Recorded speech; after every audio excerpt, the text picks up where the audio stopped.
믿음은 선택이다. 믿음은 선택이다. 이런 제목으로 말씀을 드립니다.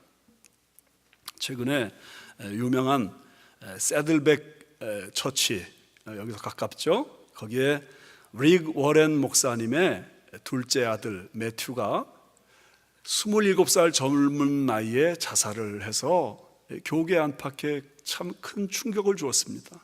너무 가슴 아픈 얘기입니다. 근데 이 매튜는 오래전부터 깊은 우울증에 시달렸다고 합니다. 그래도 그 청년이 신앙이 있었기 때문에 그가 27살 될 때까지 살 수 있었다고 말할 정도로 그의 우울증 증세가 심각했다는 것입니다. 우울증은 질병입니다.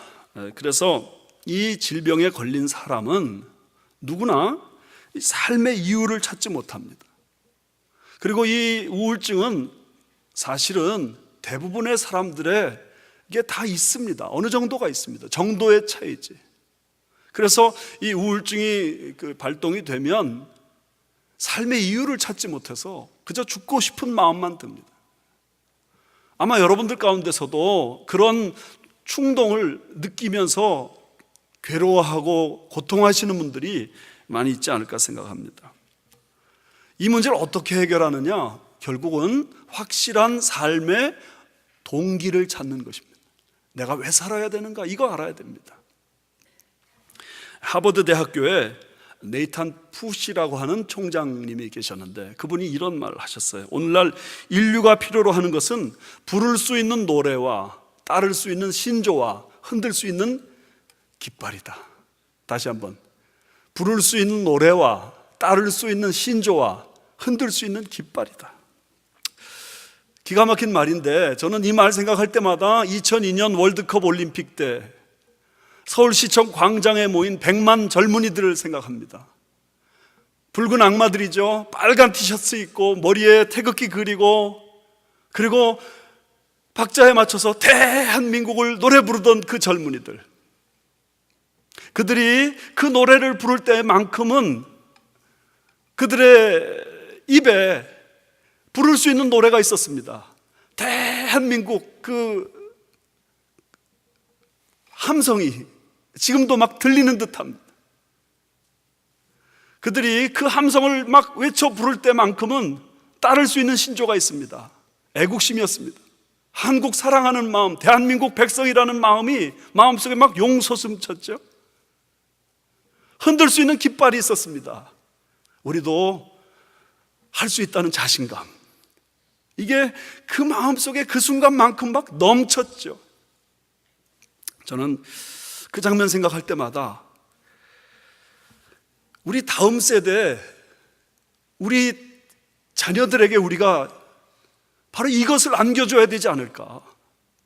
목숨을 다해서 부를 수 있는 노래, 청춘을 다해서 따라갈 수 있는 신조, 힘을 정열을 다해서 흔들 수 있는 깃발, 이거 우리가 안겨줘야 되지 않을까. 여러분, 사춘기의 청소년들은요, 사춘기 맞이할 때 아주 그 인생의 놀라운 그 대단한 변환기를 경험하지 않습니까? 이때 육체적으로, 정신적으로, 영적으로 깨어나는 그런 시기라고 할 수 있는데, 그때 만약에 우리가 그 사춘기 젊은이들에게, 청소년들에게 올바른 가치관을 심어주기만 한다면, 그들 손에 정말 부를 수 있는 노래와 그리고 따를 수 있는 신조와 흔들 수 있는 깃발을 안겨주기만 한다면 그들의 인생이 정말 달라집니다. 뿐만 아니라 그 달라진 인생으로 인해서 온 세상이 달라지게 될 것이 분명합니다. 그러므로 우리가 그 다음 세대에 부를 수 있는 노래를 줄 수 있느냐, 따를 수 있는 신조를 줄 수 있느냐, 흔들 수 있는 깃발 줄 수 있느냐, 이 관건입니다. 20세기 가장 위대한 선교사 중에 한 분으로 제가 참 존경하는 스탠리 존스 선교사님, 인도에서 50년 동안이나 귀한 사역을 하셨습니다. 이 스탠리 존스 선교사가 청소년기에 예수 그리스도를 그의 구주로 영접하게 됩니다. 17살 됐을 때 그는 예수 그리스도만이 내 인생의 진짜 보물이구나, 이걸 깨닫고 자신의 삶을 송두리째 주님께 바치기로 결단합니다. 그런데 그에게 친구가 하나 있었어요. 자기 혼자 주님께 자신을 드릴 뿐만 아니라 그 친구에게도 자신의 삶을 주님께 드리도록, 너 나랑 같이 예수 그리스도께 헌신하지 않겠니? 그랬는데 그 친구가 이 스탠리 존스를 너무 사랑하고 너무 좋아하고 같이 있고 싶지만 그는 인생의 많은 경험을 하고 싶은 마음에, 아니야, 난 아직은 나의 인생을 예수님께 바칠 수 없어, 그래버리고 말았습니다. 근데 어떻게 그러다가 헤어졌습니다. 30년 세월이 흘러갔습니다. 30년이 지난 다음에 두 사람이 우연히 만났습니다. 어떻게 지냈니? 물었더니 그 친구는 30년 동안 도박에 빠진 인생이 됐습니다. 늘 삶이 불만족스러웠습니다. 얼굴빛도 어두운 그림자가 가득 찼습니다. 그는 대단히 불우한 30년을 보낸 것이고 미래도 소망이 없었습니다. 그런데 30년 만에 다시 만난 이 스탠리 존스는 인도의 영혼들을 일깨우는 위대한 선교사가 됐고, 그의 사역의 결과로 정말 많은 영혼들이 구원함을 받았습니다. 그분이 신문 기자들과 인터뷰를 했는데 기자들이 물었습니다. 당신 인생에 더 필요한 것이 무엇이 있습니까? 그 대답합니다.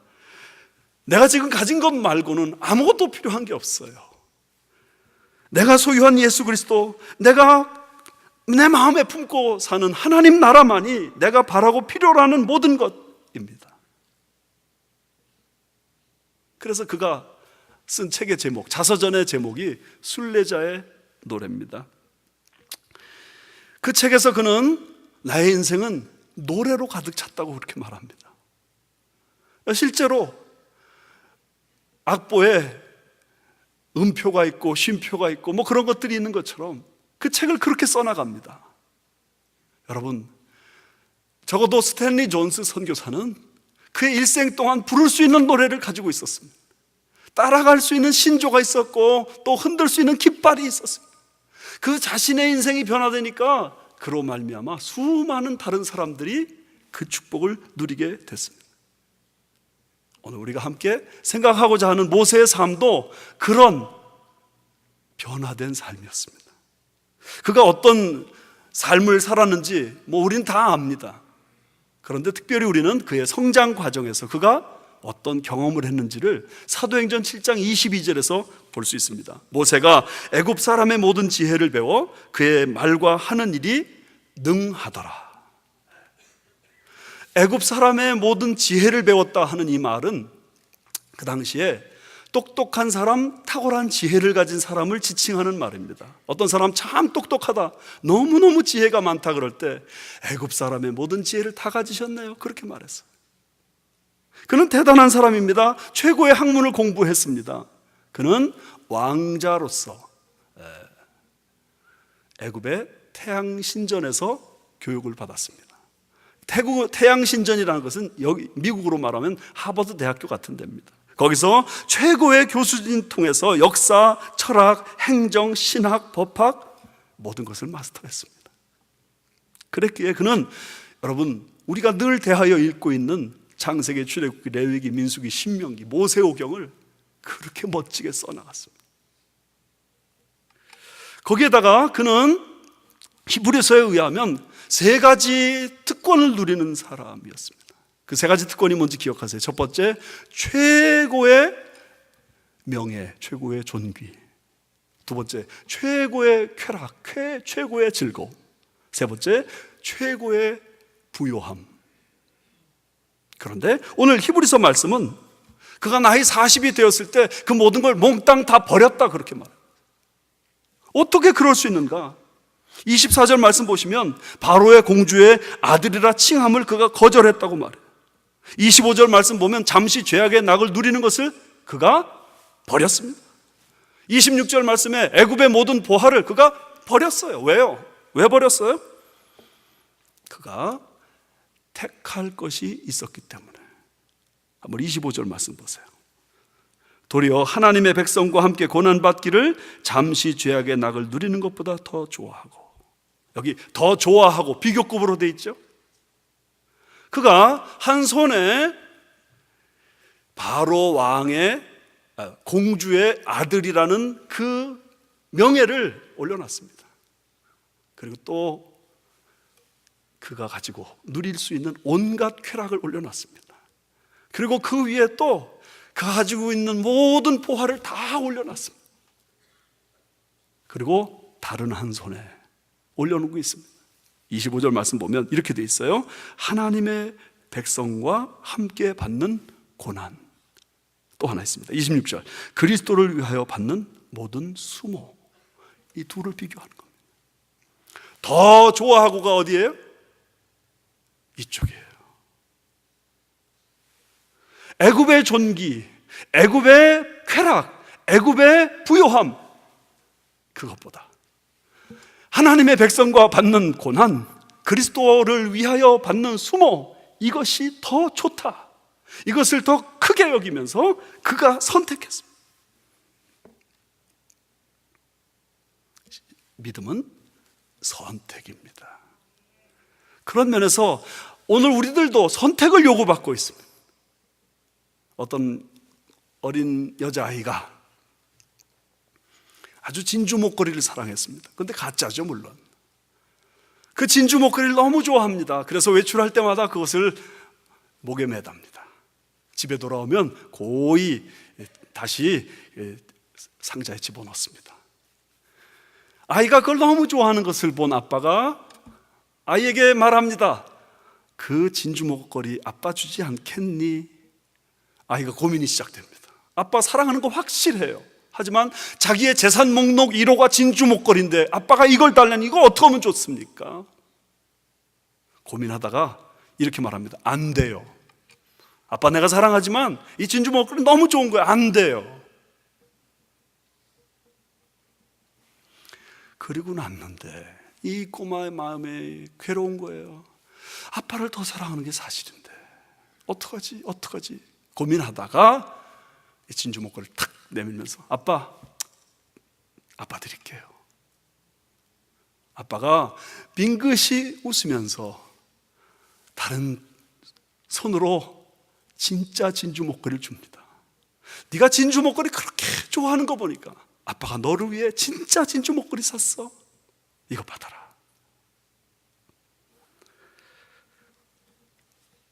여러분, 신앙은 선택이에요. 뭐가 더 좋은가? 뭐가 더 귀한가? 뭐가 더 큰가? 우린 그거 결정해야 돼요. 여러분 결정하셨어요? 어떤 게 더 큰 건지, 어떤 게 더 좋은 건지, 어떤 게 더 귀한 건지.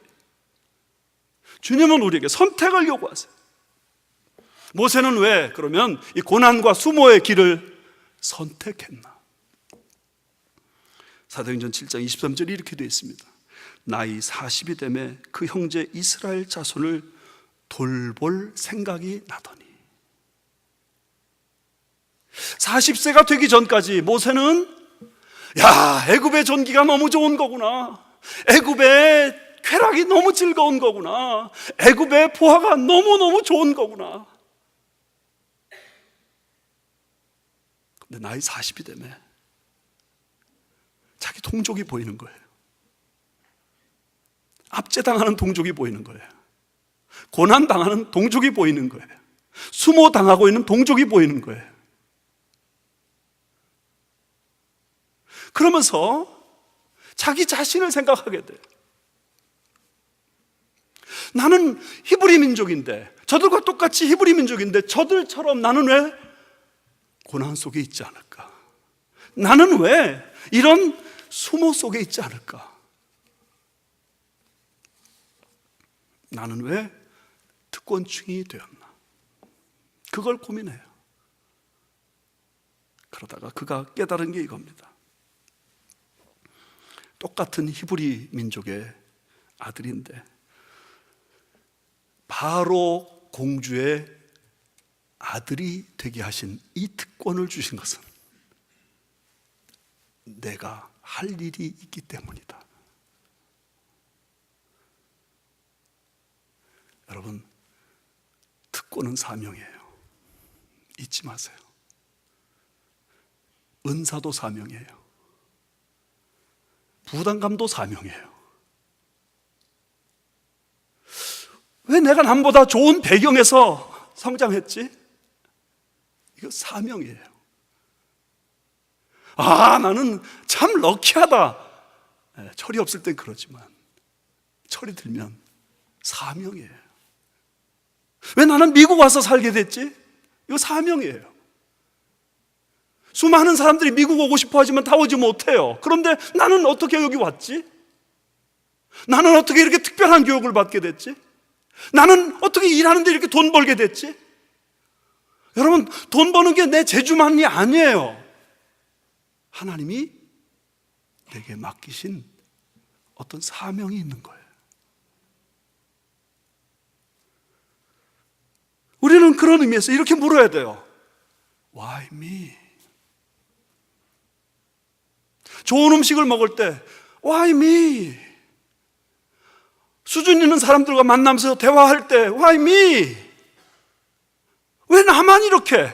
나도 똑같은 히브리 민족인데 다른 민족들은 다 벽돌 짓느라고 그 고생을 하고 있는데 나는 오늘 왜 이렇게 특권을 누리고 이렇게 행복하게 살고 있지? 사명이에요. 깨달았기 때문에 그는 이렇게 생각했어요.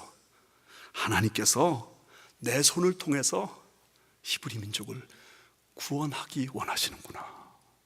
이게 7장 25절에 나오는 말씀이에요. 하나님께서 내 손을 통해서 히브리 민족을 구원하기를 원하시는구나. 사실 그는 그거 깨달았지만 미성숙한 사람이었어요. 그래서 하나님의 전능하신 능력을 의지하기보다는 자기 자신을 의지하고 거기서 애굽 사람을 쳐 죽여요. 그리고 이스라엘 형제들의 문제에 간섭해요. 그것으로 인해서 그는 연단을 받았지만 오늘 히브리서 11장은 그가 이렇게 경중을 따지면서 고난과 수모의 길을 선택하는 것을 놓고 믿음이라 그렇게 말씀하고 있습니다. 히브리서 11장 22절에 24절에 믿음으로 모세는 어떻게 그럴 수 있었을까? 모세가 바보가 아니기 때문입니다. 더 큰 축복이 뭔가, 더 영원한 것이 뭔가, 더 가치 있는 것이 뭔가, 그 가치 있는 것을 선택했기 때문에 눈앞에 고난과 수모가 그렇게 고통스럽지 않았어요. 그는 무엇을 선택했는가? 여기 26절 끝에 이는 상 주심을 바라봅니다. 할렐루야. 하나님이 상 주실 것을 그는 믿었습니다. 그리고 그 상 주심을 바라봅니다. 근데 여기 바라본다는 말은 계속해서 관찰한다는 말이에요. 예술가가 어떤 물체를 바라보면서 그것을 어떻게 그림으로, 어떻게 조각으로 다시 재현해낼 수 있을까를 생각하면서 골똘히 바라보는 상태를 의미해요. 아무리 생각해도 최고의 존귀, 최고의 쾌락, 최고의 부유함보다 백성들을 위한 고난, 그리스도를 위한 수모, 이것이 더 가치 있다. 로마서 8장 18절에 생각하건대 현재의 고난은 장차 우리에게 나타날 영광과 좋게 비교할 수 없도다. 지금 고난이 있어요. 그런데 장차 나에게 나타날 그 영광을 생각해 볼 때 이까짓 것 아무것도 아닌 거예요. 이것이 더 크게 보이고 이것을 내가 놓을 수가 없고 이것을 내가 붙잡아야 되겠다고 생각한다면 아직 장차 우리에게 나타날 영광이 뭔지 모르기 때문에 그래요. 고린도후서 4장 17절 18절 우리가 잠시 받는 환난에 경한 것이 지극히 크고 영원한 영광에 중한 것을 우리에게 이루게 함이니 우리가 주목하는 것은 보이는 것이 아니요 보이지 않는 것이요 보이는 것은 잠깐이요 보이지 않는 것은 영원함이니라. 여러분, 내가 지금 고난을 당해요, 수모를 당해요, 이것은 대단히 가벼운 거예요. 그런데 우리가 받을 장차 누릴 영광은 너무나도 무거운 거예요. 너무나도 대단한 거예요. 우리가 지금 주목하고 있는 것은 보이는 것이 아니라 보이지 않는 것이에요. 보이는 건 잠깐이에요. 그렇잖아요. 우리의 젊음은 얼마나 잠깐이에요. 우리가 가지고 있는 부가 얼마나 잠깐이에요. 공부 그렇게 했는데 치매 걸리니까 하나도 생각 못 하더라고요. 잠깐이에요. 다 잠깐. 앞치 민개와 같아요. 안개와 같아요.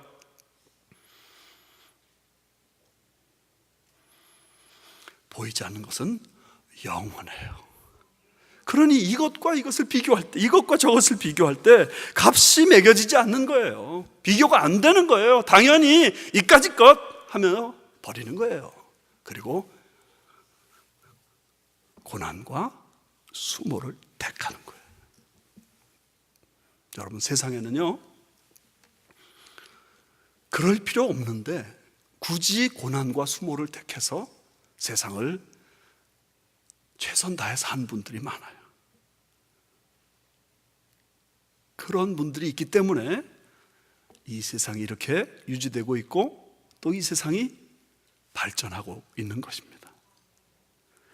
콜로라도주에 콜로라도 스프링스가 있죠. 거기에 컴패션 인터내셔널 국제 컴패션 본부가 있습니다. 그런데 이 컴패션 본부는 전 세계 23개국에서 수십만 명의 어린이들을 살게 만들어주는 아주 귀한 사역을 하고 있습니다. 그런데 이 컴패션 인터내셔널이 언제 생겼냐면 한국 6.25 전쟁 때 한국에서 생겼어요. 그 컴패션 인터내셔널 처음 시작하신 분이 에버렛 스완슨이라는 목사님이신데 이분이 원래 시카고에서 사역을 하셨대요. 시카고에서 사역을 하다가 6.25 전쟁이 일어나니까 한국에 와서 이제 전쟁하고 있는 미군들을 위로하기 위한 집회를 열었습니다. 집회를 마치고 주최 측에서 주는 호텔에 들어가서 잠을 자고 일어났는데 아침에 보니까 창문을 여니까 그냥 눈이 소복하게 종로 내거리에 쌓여 있는 거예요. 그래서 아무런 생각 없이 밖을 내다보고 있었습니다. 그런데 갑자기 자기 앞에 쓰레기 트럭이 하나 지나가다가 섭니다. 그리고 그 쓰레기 트럭이 쓰레기를 계속 막 담는데 거기 계속 쳐다보고 있었는데 어린아이 팔뚝 하나가 같이 실려 들어가는 거예요. 깜짝 놀라가지고 뛰어나갔어요. 그래서 사람들에게 설명합니다. 이 트럭, 이 차에 지금 어린아이 팔뚝이 하나 들어가는 걸 내가 봤다고. 한국 사람 하나도 못 알아듣죠. 손짓 발짓 해도 못 알아듣죠. 그래서 트럭에 뛰어 올라가가지고 자기가 찾겠다고, 그 팔뚝을 찾겠다고 봤는데 에버렛 스완슨 목사님이 그냥 그 자리에서 딱 굳어버리고 말았어요. 왜냐하면 그 트럭에 실는 것은 쓰레기가 아니라 간밤에 종로 내가리에 얼어 죽은 전쟁 고아들의 시체 더미였어요. 그걸 보고 이 사람이 오열을 합니다. 하나님, 이게 도대체 뭡니까?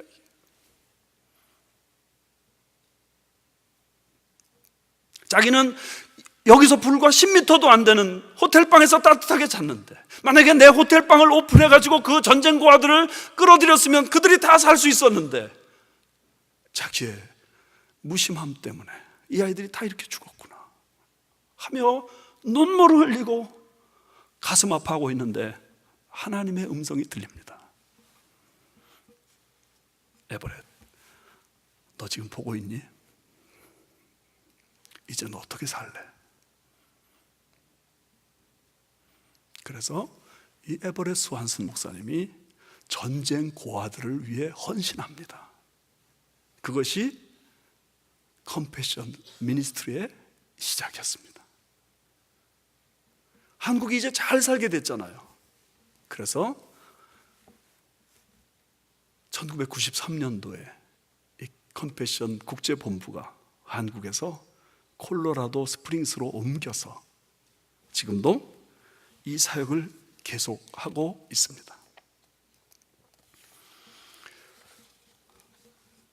한 가지 더 얘기할까요?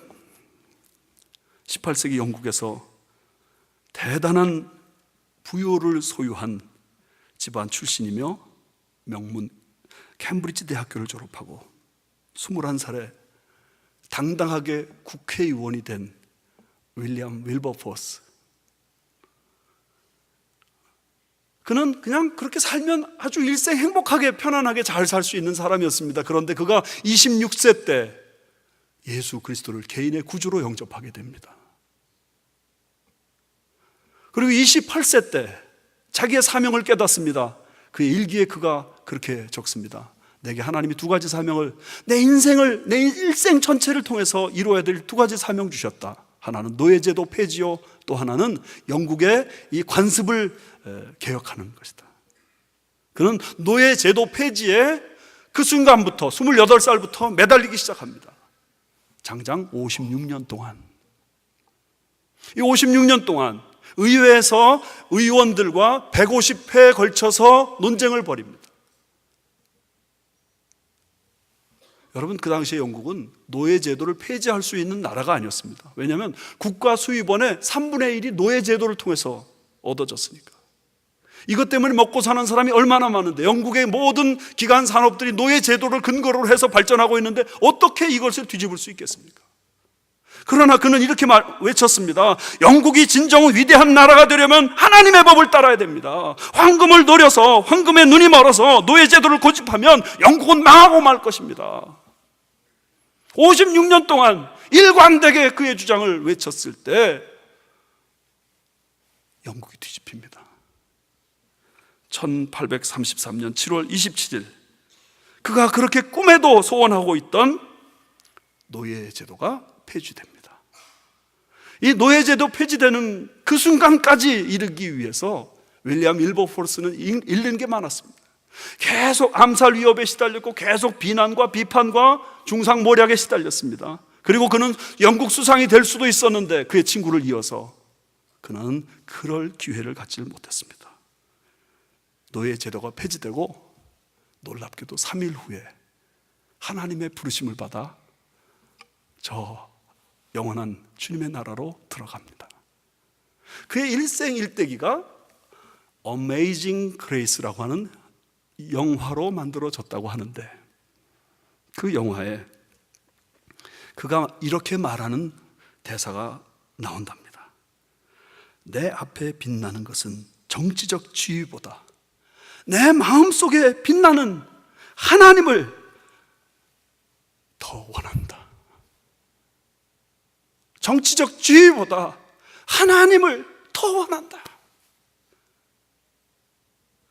사랑하는 여러분, 믿음이라는 영어 단어가 believe죠. believe. 이거는 영어로 by plus life입니다. by plus life. 삶으로. 내가 정말 예수 그리스도를 나의 구주와 주님으로 영접했다면 이 믿음으로 나는 선택해야 됩니다. 어떤 삶을 살까? 오늘 시간이 없기 때문에 제가 한 가지만 여러분과 나누고 싶습니다. 그렇다면 모세는 어떻게 이런 고난과 수모의 삶을 선택하게 됐는가? 우리는 그 원인을 제가 지난주에 설교드린 말씀에서 찾을 수밖에 없습니다. 여기 히브리서 11장 23절 말씀 보세요. 믿음으로 모세가 낳았을 때 그 부모가 아름다운 아이임을 보고 석 달 동안 숨겨 왕의 명령을 무서워하지 아니하였으며. 무명의 아버지 어머니입니다. 그죠? 아므람과 요게벳, 참 평범한 사람들입니다. 그런데 하나님 앞에서 자기 아들이 아름다운 아이임을 보고 바로 왕의 명령을 무서워하지 아니하고 하나님을 더 두려워하여 자기 아들을 3개월 동안 살립니다. 그리고 지혜로 자기 아들을 갈대 상자에 담아 나일강에 떠내려 보내므로 다시 그 아이를 자기 가슴에 안습니다. 아마도 모세는 젖을 뗄 때까지 그 어머니의 품에서 성장하면서 첫째는 신앙교육, 둘째는 민족 혼을 부여받았을 것입니다. 그 아름다운 모습, 그 부모가 왕을 두려워하지 않는 그 모습이 모세에게 도전이 됐고, 부모가 가르쳐준, 그리고 부모가 보여준 그 삶의 모습이 모세를 이렇게 믿음으로 선택하는 사람을 만들었습니다. 오늘 우리 교회 EM 형제 자매들이 졸업하고 주일학교 학생들이 졸업을 하는 날입니다. 우리 다시 한번 우리 자녀들 어떻게 양육할까? 어떻게 키울까? 이 문제 가지고 진지하게 고민하고 기도하고 갈등해야 되는데 답은 하나뿐입니다. 우리가 먼저 믿음으로 선택하는 겁니다. 현재 고난보다 장래 우리가 누릴 영광이 놀랍도다. 보이는 것이 아니라 보이지 않는 것이 영원하도다. 믿음이 없이는 하나님을 기쁘시게 하지 못하나니 하나님께 나아가는 자는 반드시 그가 계신 것과 그가 자기를 찾는 자들에게 상 주시는 이심을 믿어야 할지니라. 이 상을 믿어야 우리는 오늘 우리의 삶에 주어진 올바른 선택을 할 수 있는 줄 믿습니다. 믿음으로 선택하셔서 하나님 앞에 쓰임받고 하나님 앞에 그 상을 받으시는 저와 여러분 되시기 바랍니다. 평생 부를 수 있는 노래, 평생 따라갈 수 있는 신조, 평생 흔들 수 있는 깃발, 이것을 우리가 선명하게 해야 우리의 자녀들이 우리를 따라올 줄 믿습니다. 이 은혜와 축복이 우리 가정들에 넘치시기를 주님의 이름으로 축원합니다.